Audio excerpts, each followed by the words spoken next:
Hello, welcome everybody who is joining us on, we are on LinkedIn, we are on Facebook, and if I ever manage to get this technology to work, we might even make it onto Instagram as well. My name is Charlotte Rooney.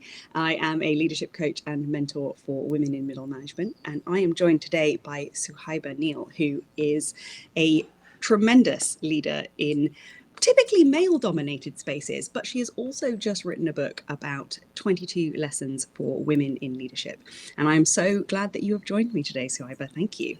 Yes, and thank you for having me. And I've been in middle management for a very long time as well. So you know all about the delights and the joys and the difficulties that come from that. Yes. So if you're joining us live, do feel free to say hi in the chat.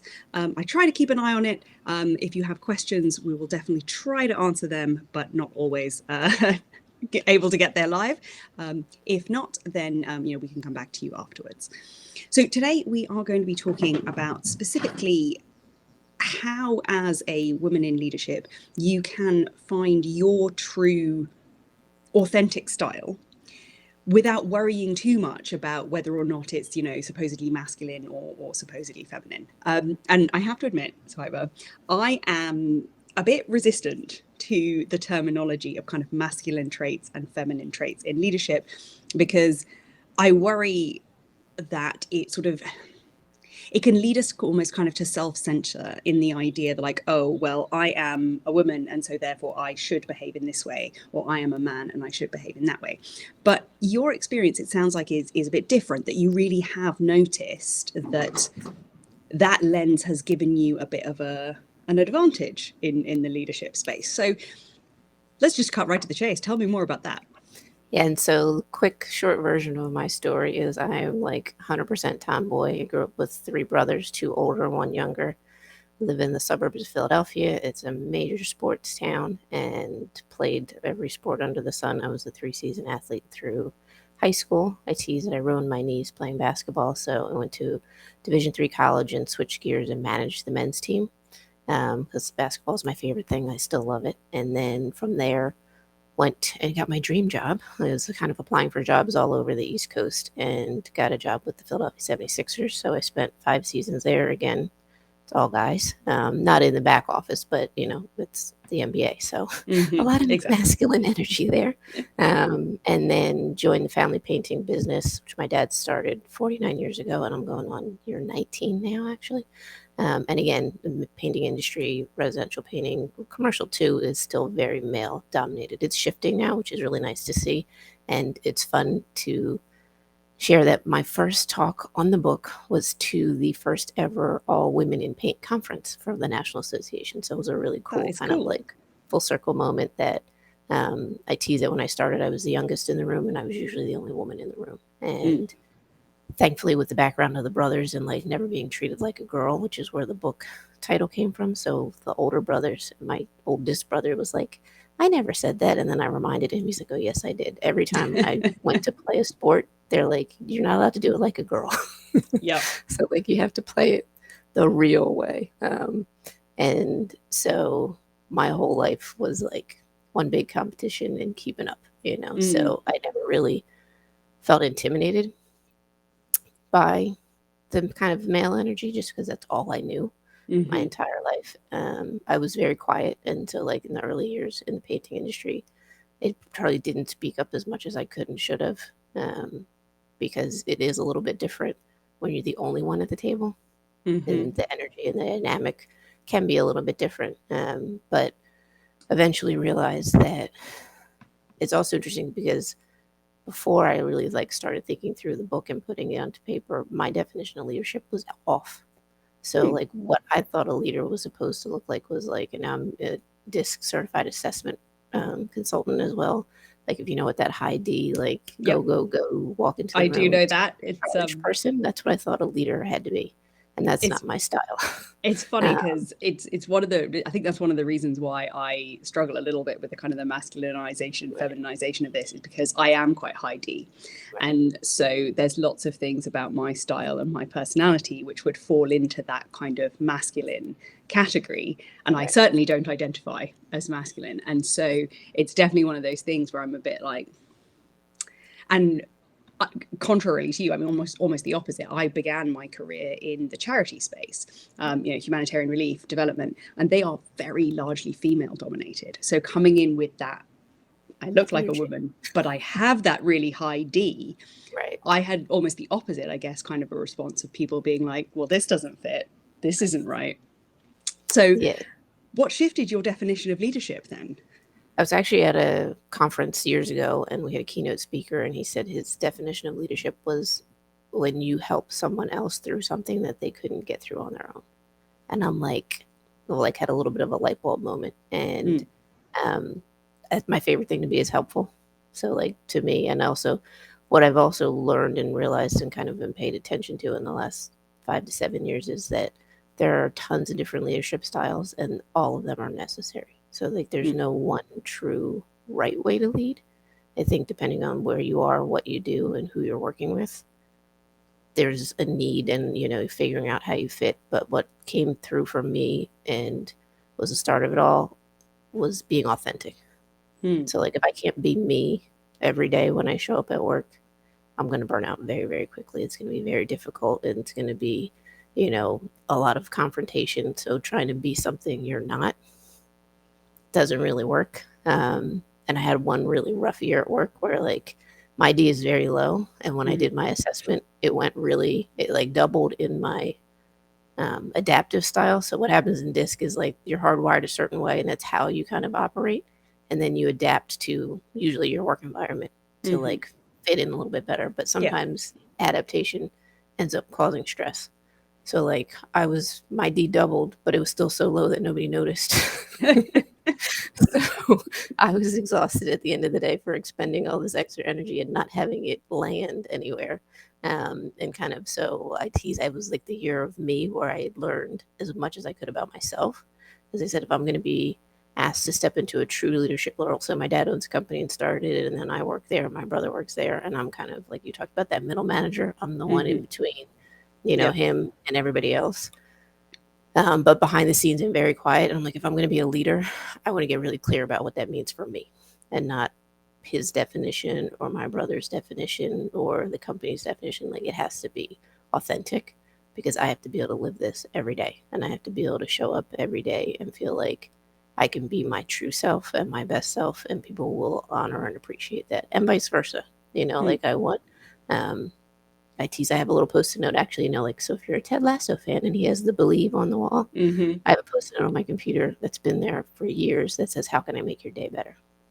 So that's my goal as a leader, is to be as supportive as possible to the rest of the team, because they're the ones that are out there doing the work and dealing with the customers. And so that's my mentality in leadership, is I'm here to serve you, to make your job easier, to kind of make us all shine. Yeah.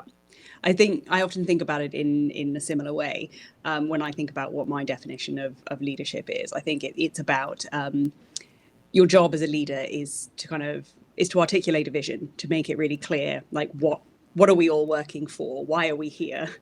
And how are we going to know when we've done it, so that we can kind of celebrate that.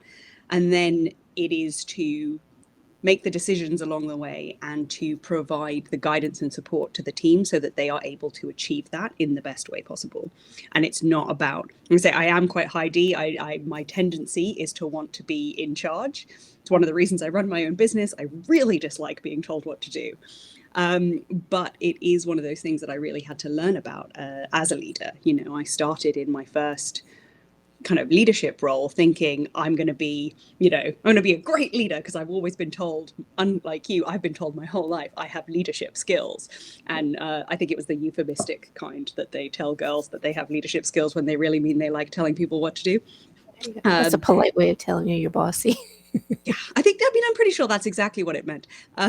But, kind of starting like that, thinking I was going to be great at it, and having to learn almost like the opposite journey, but the same idea of adapting to where I'm at. And yes, there is an element about being authentically me, but there is also that extra part, which I sort of think of, I label it as kind of professionalism, right? Which is that piece of realizing which bits of me don't fit with the person who is receiving this, and which bits should I tone down to keep the other person comfortable and motivated. not like, to become a completely different person, because I know exactly what you mean. I spent years trying to be a completely different person, and I did burn out from doing that. So I totally resonate with that idea. If you're in a position where you feel like I cannot be myself, nothing about who I am is appreciated in this environment, then my advice is you need a new environment. Yeah, for So, sure. And I always feel like part two for me was after like the authenticity and like getting clear about who I was the awareness, like you just said, like staying as much as possible in that state of awareness as to who I'm working with, what we're dealing with.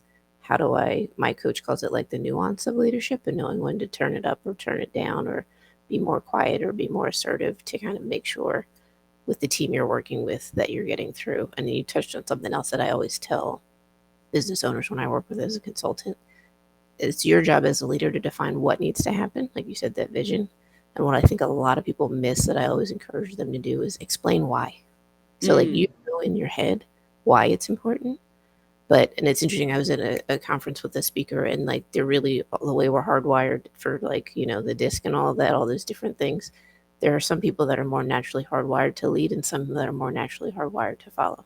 So like all of your employees don't have that leadership mentality per se, and it's not like right or wrong, it just is. And if we didn't have any employees, it would be hard to run a business, so understanding as the leader, I need to explain the why so they can connect with this and then buy in. And then I always tell people too, when you get to the how, that has to be a two-way street. Like you have to have the conversation, you have to be open to feedback, and you have to take it seriously, and you have to deal with it in a timely fashion, and then kind of build together once they know what it is and why we're doing it. All right, how can we get to this end goal together successfully? So yeah, absolutely.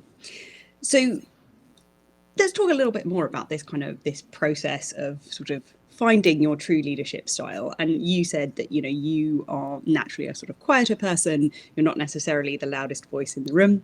So, and one of the things that you talk about in your book is that sort of that courage to find your voice and to be louder when you needed to turn that up. So yeah. talk us through how you did that. I think honestly, it takes practice, a lot of practice, and having a good support team behind you. So I always say like awareness, and then kind of courage and community, or kind of how I've built myself to where I am now, and how I encourage people to do the same. As women, sometimes I think there's this like ebb and flow of life where, you're more kind of, and I talk about it, I've done it myself. Like I kind of lost my voice a little bit and then found it again, and then lost it and found it. And there have been moments where I look back where I bit my tongue and I shouldn't have, because I didn't want to disrupt things or make it difficult, or, have caused, issues. And I think, like I said, being really clear and knowing that your voice matters. So I think like in my world, when I'm the only woman at the table, sometimes it's hard to really speak up, and like sometimes you have to repeat yourself because it doesn't always land necessarily in a way that resonates with kind of different energy. And like, you're talking about the masculine and feminine, and for us sometimes, like you said, raising my D doesn't feel natural to me, but it's necessary, or being more kind of assertive about something, but doing it in a way that isn't overly aggressive. So I think it takes a lot of practice. I think it takes a lot of courage, and then having somebody in your corner, whether it's, one or two people that and trust. And you kind of, actually, my favorite chapter in the book too is the one about trusting your gut.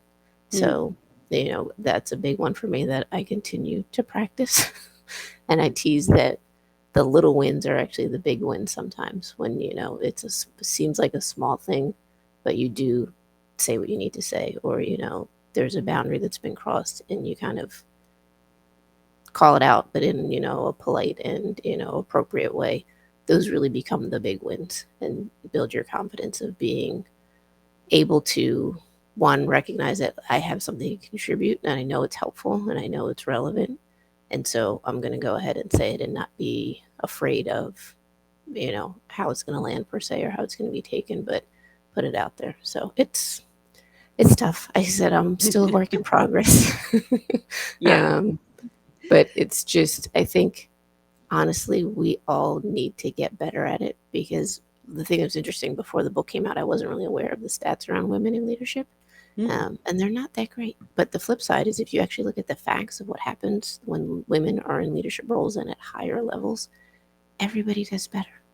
So knowing that, and knowing the value that you bring, and like I said, the community for me is really important, because somebody has to be first. And so mm, you may be first in your industry or in your little kind of company or your part of the world, but if you have a community of other women who are also firsts, then you can be first together, which has been hmm. really helpful to me, because it is a little bit, lonely and a little bit challenging. But knowing that you have people in your corner, and the right people in your corner, that are going to encourage you. And actually, I'm in a women's group now where we amplify each other. Mm, So, and it's like really strange the first time you do it, because we're so not used to accepting compliments and just saying thank you. mm. Yep, Like, exactly. I'm the woman that has to justify everything, and this person helped me, and it wasn't that difficult. And they're like, no, just say thank you. Like, you did it. You deserve the praise. Just say thank you and accept it. So I It's think that part incredible really how helped. hard that is, not only Yeah. to do yourself, Right. but the thing that I've become really aware of recently, as I've been working more in this area, is not only is it hard for women internally, sort of, to say just thank you. Yes, I did this thing. I'm claiming my space. Mhm. I notice that really deeply ingrained conditioning as well of finding it hard sometimes to see other women doing it, that there's that voice in my head saying, oh, she's outside the box, get her back in the box, she's in the wrong place. And it's so it's so odd to me to think that, there's this very rational cognitive part of me that's like, obviously, other people should be doing this. What they do is amazing. Owning your brilliance is a good thing, even if it's a tiny step, Right. of that courageous first step outside the box. But then knowing how strong that conditioning is, your head's above the parapet, now you're in danger. Or, me seeing other people doing it and feeling like almost threatened by them taking up that space. And so there's that second piece as well of realizing, okay, I want to amplify other women, I want to work with other women, but also there's a part of me that thinks that it's wrong. And I'm going to have control of that awareness and compassion for it, but also not let that part of my brain take over at any given point. Yeah. The funny thing for me is, so my whole life as an athlete, I always played team sports. So I finished the book, and like hitting yes on like the email to my publisher that it was good to go was like painstaking. And so like, but I did it, and now like that it's out in the world, I have to say that I did this. It's not a we. And like that feels Mm, really weird to me, to like take full credit for the fact that yes, I did this. And like in my brain, I'm like, there was a lot of help along the way, and like all of these lessons came from different people. But no, at the end of the day, I sat down, I put it all together, I, made it make sense, and then and now I have to own it, and it does. It feels really, really strange, and I'm hoping that the goal is to change that. So my mm, inspiration to finish this was my daughter. So she's finishing her sophomore year of college, and I'm thinking like, because of the pandemic and her being on, we call and tease it, Zoom school for a little bit. I was working from home. She was doing school from home. She kind of got to see me at work, which she'd never done mm, before. And like for me, I got to see my dad at work, which is very different than seeing him in a home environment. So you see a side of your parent or your sibling that you would never have ever encountered otherwise.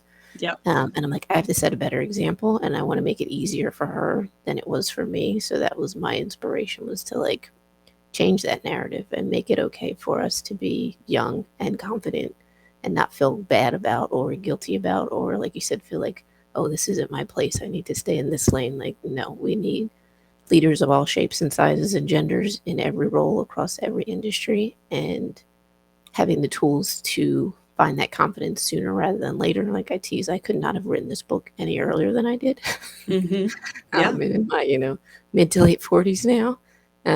But if these lessons can help the 20 somethings and the 30 somethings, and then the rest of us, the reason I say women on the rise is, for me, I feel like the evolution is continuous, hopefully, and just like I said, reminding all of us that it's okay to be confident, and it's okay to figure out what your gift is. Actually, it's necessary to figure out what your gift is and then share it with the world and not apologize about it or for it, and just be okay in owning that. Like, this is what I'm really good at. I'm putting it out there. Hopefully, it's going to be helpful to other people. So I'm going to put you on the spot then. Own what you're really good at. Right. Model it for us. How do we do this?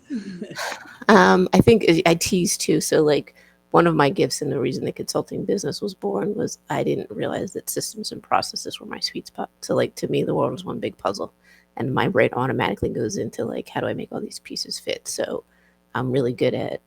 It's funny because we had a speaker the other day who was talking about AI and like how he uses all these tools to like make his life more productive, and I'm like, I do that naturally. But didn't realize it. So if you're not sure what your gift is, ask somebody close to you and they'll tell you. Yeah. Because sometimes it's so easy for us, we don't think about it. I tease. I was a kid and we're getting ready to go away next week, and we have the rule like bring your bags outside, do not put them in the car. That's my job. I'm packing it so that like it all fits and it's not going to be shifting, and I'm still going to be able to see out the back window. So that's been my job since I was little, to like load the car and make everything fit. So systems, processes, and like order comes really naturally to me. So I'd say first figure out what your gift is. And you may have more than one or something you're passionate about. But then again, you have to have the courage and the confidence. The real truth is that like it's not for you, it's for the rest of us. And that's where I had to have the courage to hit the email that said okay to my publisher to put the book into the world. So I had some pre-readers. A really good friend who'd been in education for 30 years read it and was like, this needs to be in the world right now. And I'm like, are you sure? Is it really good enough?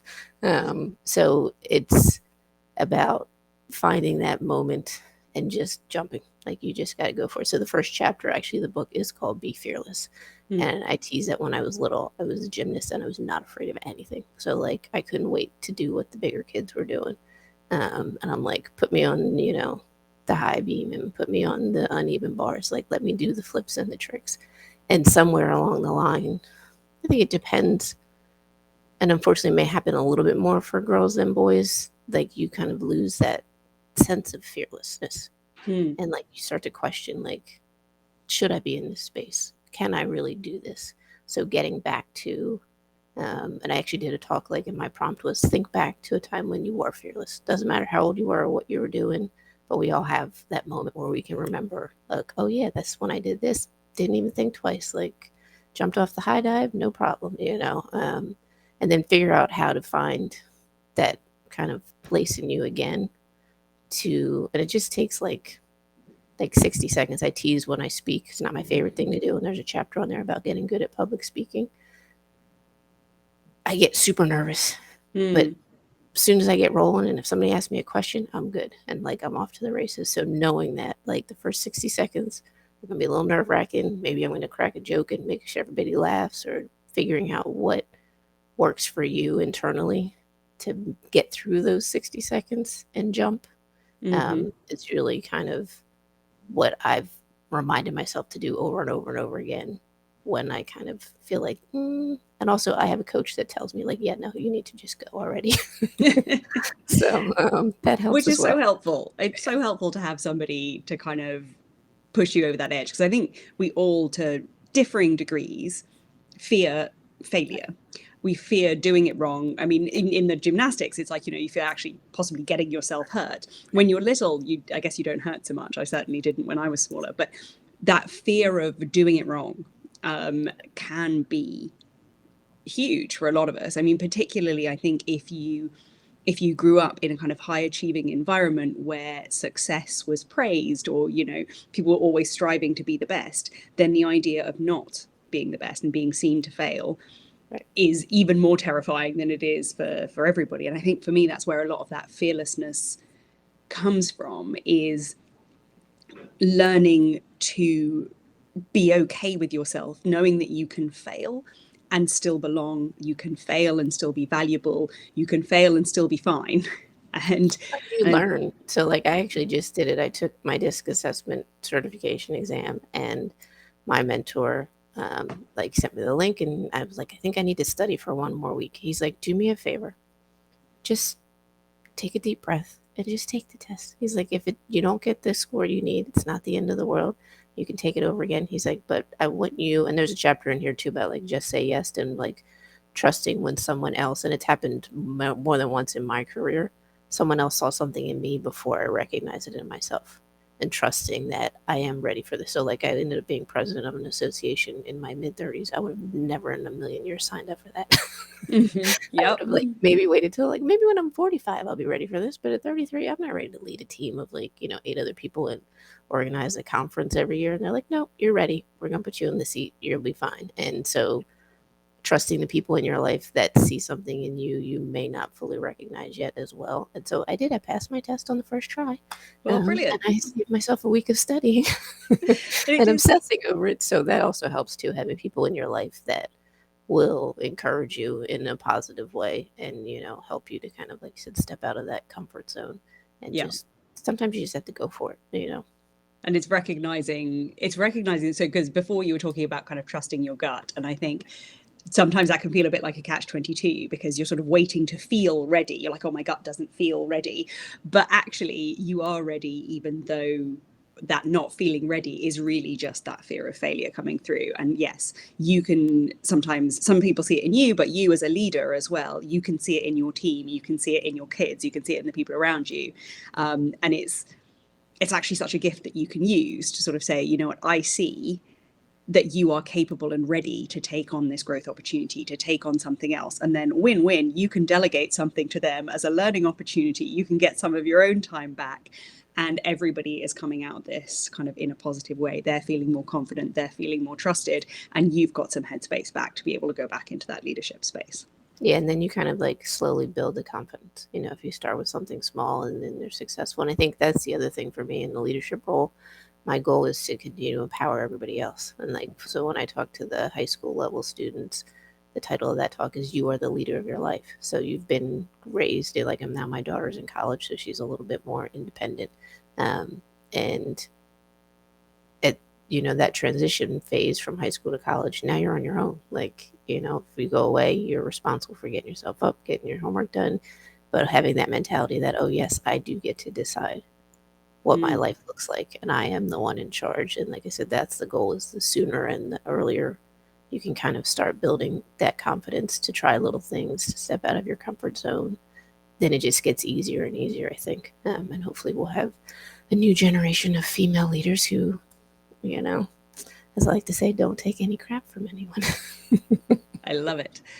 So we are at the end of our time. It's been a real pleasure talking to you, Suhaiba. Thank you for joining me today.